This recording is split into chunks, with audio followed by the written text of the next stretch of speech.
Whenever you buy a stock, you're literally owning a piece of a company. Stocks represents a share of ownership, which in turn gives you a claim to that company's assets and earnings. The 5 basic stock investing tips are: 1. Don't get emotional. Investing is a long-term commitment, and investors who trade too often based on market fluctuations are making it tough for themselves. Simply ignore the market fluctuations and get emotional and stick for long-term. 2. Buy low, sell high.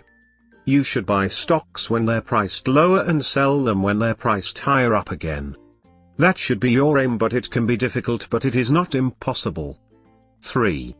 Think about risk versus return. If you want higher returns, you'll have to buy stocks that carry more risk. If you don't want to take on risky stocks, you'll have to settle for those with lower returns. 4.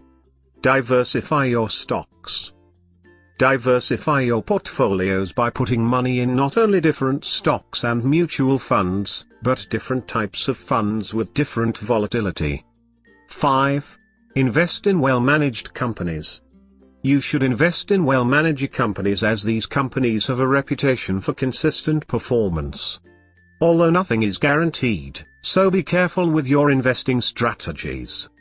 So these are the 5 basic stock investing tips. Thanks for watching this video. If you enjoyed this video, please do not forget to like and subscribe to our channel. In this channel you will get information about various business-related topics such as money, investing, real estate and online businesses. Bye.